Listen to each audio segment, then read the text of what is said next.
Assalamualaikum warahmatullahi wabarakatuh. Selamat pagi anak-anak hebat kelas 2. Berjumpa kembali dengan Bu Guru hari ini. Nah, hari ini bagaimana kabarnya kalian? Semoga selalu diberikan kesehatan, keselamatan, serta jangan lupa untuk selalu mematuhi protokol kesehatan dengan cara mencuci tangan sebelum dan sesudah beraktivitas, gunakan masker saat keluar rumah, serta hindari kerumunan. Anak-anak, yuk kita mulai belajarnya. Nah, seperti biasa, sebelum memulai pembelajaran, marilah kita mengawalinya dengan berdoa. Berdoa untuk kita dimudahkan dalam belajar. Berdoa sesuai kepercayaan dan keyakinan kita masing-masing. Berdoa mulai. Berdoa selesai. Semoga dengan membaca doa, anak-anak diberikan kemudahan dan kelancaran dalam menyerap materi pembelajaran kita hari ini. Amin. Hari ini kita tepuk semangat dulu yuk. Tepuk semangat. I am the best. You are the best. We are the best. Yes, yes, yes. Gitu, Bu Guru ulangi ya. Tepuk semangat. I am the best. You are the best. We are the best. Yes, yes, yes. Gitu, anak-anak semangat ya. Nah, hari ini anak-anak memasuki tema 5, subtema 4, pembelajaran 4 dan 5, pengalamanku di tempat wisata. Anak-anak tolong buka dulu ya buku paketnya dan disimak baik-baik videonya. Pada pembelajaran yang keempat, Benny tamasya ke Candi Borobudur. Tamasya disebut juga study tour. Benny meminta tolong pengunjung lain. Benny meminta untuk difoto. Nah, inilah gambar Candi Borobudur. Candi Borobudur berada di wilayah Jawa Tengah, Desa Borobudur, Kecamatan Borobudur, Provinsi Jawa Tengah, Kabupaten Magelang. Anak-anak pastinya sudah sering ya berkunjung ke wisata Taman Candi Borobudur, karena lingkungan kita merupakan lingkungan yang dekat dengan area Candi Borobudur. Anak-anak pastinya juga sering berfoto di belakang atau di depan maupun di samping, dan pastinya anak-anak sering mengunjungi Candi Borobudur. Nah, apa yang dilakukan Benny? Bagaimana cara melakukannya? Nah, Benny meminta tolong seseorang untuk memfoto dirinya berfoto di depan Candi Borobudur. Sebutkan alat untuk memfoto. Pastinya anak-anak punya ya alat untuk memfoto, yaitu kamera. Bagaimana cara meminta tolong yang baik? Nah, cara meminta tolong yang baik dengan mengucapkan minta tolong dengan sopan dan santun. Lalu setelah ditolong, segera mengucapkan terima kasih. Siapa yang meminta tolong dari percakapan tadi? Ya, dia adalah Benny. Mengapa orang itu mau menolong Benny? Karena Benny meminta tolong dengan sopan. Dan apa yang terjadi setelah Benny berfoto? Mereka menjadi teman dan menjalin persahabatan. Nah, gambar berikut menunjukkan sikap santun, sikap Benny kepada orang lain. Latihlah dirimu menggunakan bahasa yang santun, bahasa ketika meminta tolong. Maaf mengganggu, namaku Benny. Bolehkah meminta tolong mengambilkan foto dengan latar belakang Candi Borobudur? Oh ya, namaku Dev. Aku pengunjung Candi Borobudur. Bagaimana kalau bergantian mengambil fotonya? Nah, Benny melakukan kegiatan tersebut dengan bahasa yang sopan, diawali dengan kata tolong, dan mereka menjadi teman dan sahabat. Benny dan teman-teman telah selesai mengunjungi Borobudur, kemudian melanjutkan membatik di sekitar candi. Sebelum membatik, Benny mengukur panjang kain. Panjang kain untuk dibatik. Panjang kain yang dibatik berbeda-beda. Nah, data tentang panjang kain untuk membatik. Siti dan Lani belum mendapatkan kain. Nah, ini adalah gambar ukuran batik. Kain beni 140 cm, kain edo 3 meter, kain dayu 1,4 meter, kain mei 160 cm, dan kain udin yaitu 2 meter. Berapa panjang kain meli dan edo jika digabung? Hitunglah dalam satuan meter. Nah, anak-anak coba perhatikan, dari gambar itu ada kain meli dan edo. Kain meli yaitu 160 cm dan kain edo yaitu 3 meter. Pertanyaannya, hitunglah dalam satuan meter apabila panjang mereka itu digabung. Nah, dengan cara 3D ya, diketahui, ditanya, dan dijawab. Diketahuinya panjang kain meli yaitu 160 cm, panjang kain edo yaitu 3 meter. Setelah diketahui lalu ditanyanya apa? Berapa panjang kain meli dan edo seluruhnya? Berarti apabila pertanyaannya seluruhnya atau digabung berarti itu ditambah. Nah, dijawab. D yang ketiga, kan ada 3D, diketahui, ditanya, dan dijawab. Sekarang dijawab. 160 cm kainnya meli ditambah 3 meter kain edo. Nah, dijadikan titik-titik meter. Mengapa dijadikan titik-titik meter? Karena pertanyaan di sini hitunglah dalam satuan meter. Nah, berarti sekarang anak-anak lihat ya. Ini cara yang pertama, nanti ada cara yang kedua. Dari 160 cm ditambah 3 meter dijadikan meter. Nah, 160 cm ditambah, biar anak-anak memudahkan mengerjakan, ini meternya Bu Guru rubah ke senti biar anak-anak lebih mudah, karena ini tinggal mengalikan. Apabila dikalikan berarti nanti hasilnya tinggal nolnya ditambah.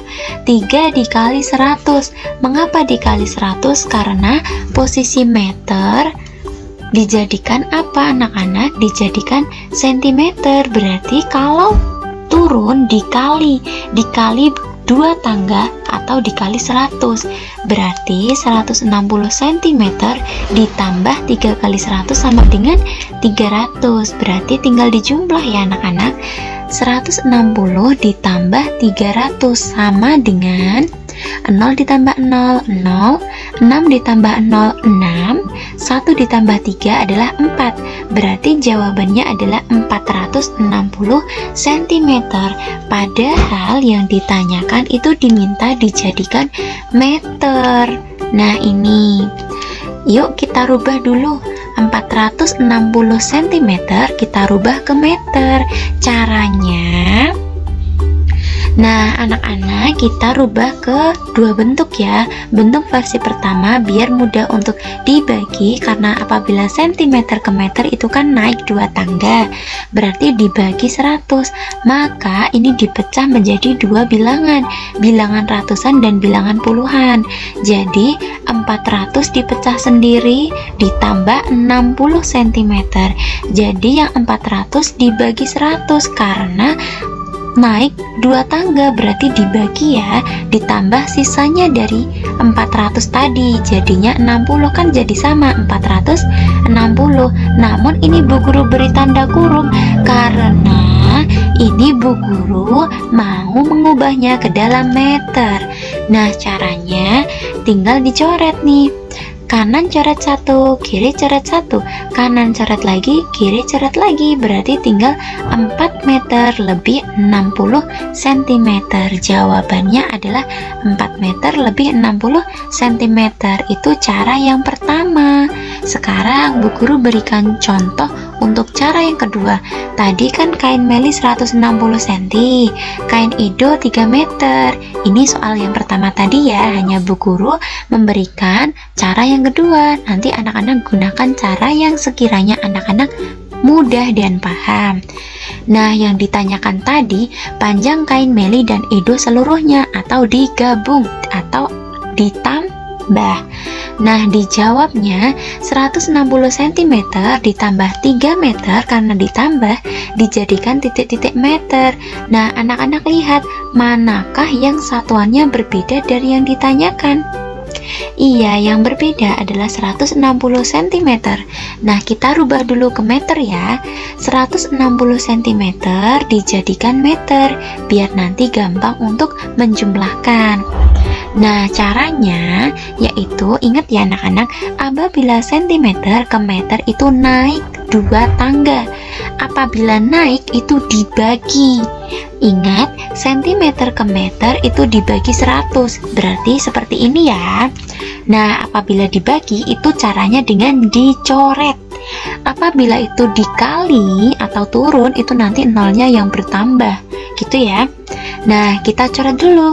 Kanan coret 1, kiri coret lagi. Ini kan sama-sama 0 bisa dicoret. Sekarang kanan coret 1, ini kan 0. Tetapi yang bilangan sebelah kiri itu tidak ada nolnya atau nolnya sudah habis. Maka pemberlakuan apabila nolnya sudah habis berganti menjadi koma. Gitu ya, mudeng anak-anak. Jadi tadi Bu Guru ulangi ya. Nah, biasanya apabila dicoret-coret itu bila bilangan tersebut sama, 0 dengan 0, 6 dengan 6, dan lain sebagainya.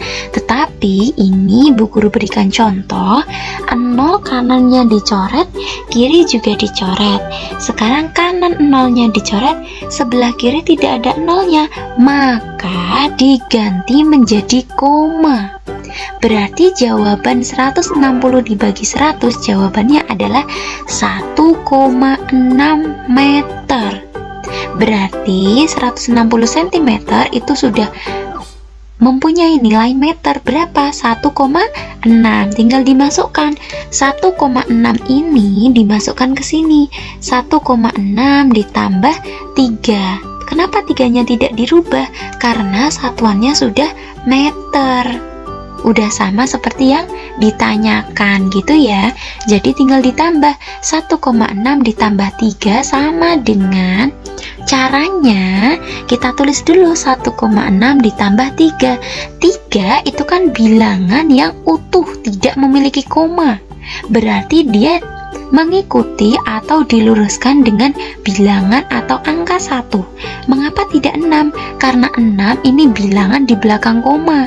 Jadi bilangan yang utuh itu harus berada di depan koma. Berarti 3-nya di belakang atau di bawah angka 1. Gitu ya. Nah, caranya gampang, 6-nya kan tidak ada yang ditambahkan, maka tetap hasilnya 6. Komanya juga tinggal diturunkan, koma, lalu 1 ditambah 3 sama dengan 4. Berarti jawaban 1,6 ditambah 3, jawabannya adalah 4,6 meter. Kalau tadi caranya itu ketemunya adalah 4 meter lebih 60 cm. Kalau ini 4,6 meter. Sama aja, hasilnya sama, namun berbeda cara. Paham anak-anak? Ya, sekarang contoh yang kedua. Setengah kain beni diberikan kepada Siti. Berapa meter panjang kain beni dan dayu? Nah, ini soalnya sedikit berbeda. Setengah kain beni diberikan, berarti nanti dibagi 2 ya. Nah, diketahui dulu panjang kain beni kan 140 cm. Panjang kain dayu itu 1,4 meter. Sekarang yang ditanyakan berapa meter panjang kain beni dan dayu? Nah, sekarang dijawab 140 cm dibagi 2. Mengapa dibagi 2? Karena setengah kain beni diberikan Siti. Nah, ini Bu Guru beri kurung ditambah. Kenapa ditambah? Karena yang ditanyakan itu panjang kain beni dan dayu. Berarti ditambah milik dayu. 1,4 meter dijadikan meter. Nah, sekarang kita bagi dulu 140 cm dibagi 2 berapa? 70 cm ditambah 1,4 meter. Ya, sama dengan berapa? Nah, karena ini ada yang berbeda. Ini kan yang ditanyakan meter, yang berbeda kan milik 70 cm. Berarti kita rubah ke meter dulu. 70 cm dirubah ke meter. Caranya seperti tadi. Ingat, cm ke meter itu dibagi 100. Ingat ya cara tadi, apabila nolnya sudah habis, maka pemberlakuan koma. Kanan coret 1, kiri coret 1, kanan coret lagi. Nah, ini kan habis nolnya, maka pemberlakuan koma. Tetapi apabila koma sudah berada di paling depan, maka diberikan angka 0. Jadi hasilnya adalah 0,7 meter ditambah 1,4 meter. Caranya ini harus meluruskan tanda koma. Misalnya 0,7 harus diluruskan dengan koma yang berada pada bilangan 1,4. Ini lurus ya. Nah, berarti tinggal ditambahkan 7 ditambah 4 sama dengan 11. Ditulis 1, nyimpen 1. Ingat, komanya turun. Nah, komanya turun sudah. Sekarang tinggal 1 ditambah 0, 1 ditambah 1 sama dengan 2. Berarti jawabannya 0,7 ditambah 1,4, jawabannya adalah 2,1 meter. Anak-anak paham? Nanti tolong anak-anak pelajari kembali ya materi ini. Nah, kain hasil membatik dibawa pulang. Kain batik dijadikan bahan dasar hiasan. Hiasan bingkai foto. Hal ini sebagai pengalamannya di Candi Borobudur di tempat wisata. Benny menghias bingkai foto dengan kain batik. Coba lakukan seperti Benny. Sediakan potongan kain batik, lem, foto, dan bingkai. Lalu tempelkan potongan kain batik pada bingkai foto. Lalu keringkan bingkai foto yang sudah dilem dan pajanglah foto kenang-kenanganmu di satu lembar. Nah, ini adalah kreasi membuat bingkai foto. Anak-anak pernah melakukannya ya. Dan ingat, kerajinan anak-anak yang pernah dilakukan tolong dipajang ya. Nah, inilah contoh bingkai foto dengan corak batik. Foto ketika di Candi Borobudur, bingkainya dihias dengan kain batik. Bagus ya? Pada pembelajaran yang kelima, Benny pergi ke Papua. Kemarin itu kan Benny pergi ke Candi, sekarang Benny pergi ke Papua bersama Edo. Keluarganya bermusyawarah. Akhirnya keluarga sepakat pergi ke Raja Ampat. Inilah gambar wilayah Raja Ampat. Indah sekali bukan? Anak-anak pernah belum ke sana? Semoga suatu saat nanti kita bisa keliling Indonesia ya. Nah, musyawarah merupakan contoh sikap yang baik karena sesuai sila keempat Pancasila yang berbunyi kerakyatan yang dipimpin oleh hikmat kebijaksanaan dalam permusyawaratan perwakilan dengan lambang kepala banteng. Nah, sikap yang sesuai dengan sila keempat Pancasila. Yang pertama, bermusyawarah menentukan tujuan wisata. Yang kedua, berdiskusi dengan orang tua untuk menentukan wahana permainan. Yang ketiga, berdiskusi menentukan bekal makanan yang dibawa ke tempat wisata. Dan yang terakhir adalah mengikuti kegiatan wisata sesuai dengan kesepakatan. Itu adalah 4 contoh pengamalan sila keempat Pancasila di tempat wisata. Nah, Benny dan Edo pergi ke Raja Ampat. Benny dan Edo ditemani keluarga besar Edo. Sepupu Edo banyak, jadi Edo dan sepupunya mengadakan lomba tentang mendarat di tanah. Lomba ini diikuti oleh antar anak. Nah, seperti ini. Ini adalah kegiatan Edo dan saudara-saudaranya untuk melakukan kegiatan lomba. Berlari melewati rintangan ban, lalu melompat dan mendarat dengan kedua kaki. Nah, inilah gambarnya. Jadi, kegiatannya adalah kegiatan yang menunjukkan gerak dasar mendarat. Berlari melewati rintangan ban, lalu melompat dan mendarat dengan kedua kaki. Selanjutnya adalah melompat melewati rintangan tali yang diputar dan mendarat dengan kedua kaki. Ini adalah pada permainan lompat tali. Anak-anak pasti suka ya dengan permainan ini. Selanjutnya adalah kegiatan meloncat untuk melewati rintangan balok lalu mendarat dengan kedua kaki.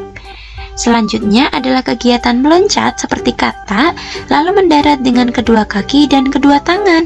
Inilah kegiatan Edo dan sepupu-sepupunya dalam kegiatan berolahraga gerak dasar mendarat. Edo meminta tolong kepada kakak sepupunya. Kakaknya bernama Oridek. Oridek disuruh menjadi juri. Bacalah teks percakapan berikut.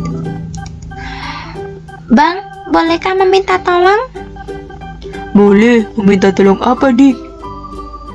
Bang, Edo ingin berlomba lompat palang. Apakah abang mau menjadi jurinya? Baiklah kalau begitu, bersiaplah untuk menjadi pemenang. Oke bang, terima kasih ya bang. Nah, itulah percakapan antara Edo dan kakak sepupunya. Nah, ini menunjukkan percakapan tentang permintaan tolong. Permintaan tolong dilakukan dengan sopan dan wajib diawali dengan kata tolong. Apabila anak-anak sudah ditolong, maka jangan lupa untuk selalu mengucapkan terima kasih. Gitu ya anak-anak.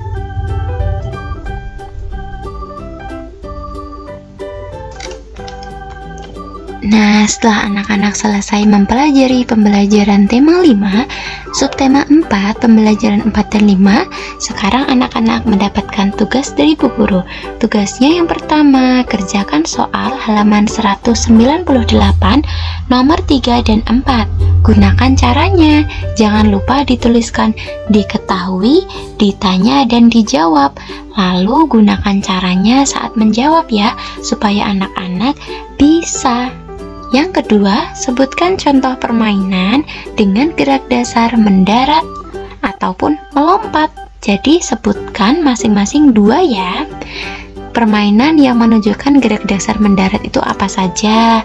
Lalu, permainan yang menunjukkan gerak dasar melompat itu permainan apa saja. Dan soal yang ketiga adalah buatlah kalimat permintaan tolong. Lalu, permintaan maaf. Jadi nanti anak-anak membuat kalimat permintaan tolong dan permintaan maafnya yang sesuai ya, atau masih satu tema gitu. Anak-anak tolong kerjakan tugas tersebut pada buku tulis tema dan kerjakan dengan penuh semangat dan tanggung jawab. Semoga walaupun anak-anak belajar dengan daring melalui video Bu Guru ini, anak-anak tetap menjadi anak yang hebat dan pintar ya. Jangan anak-anak malas-malas dalam belajar.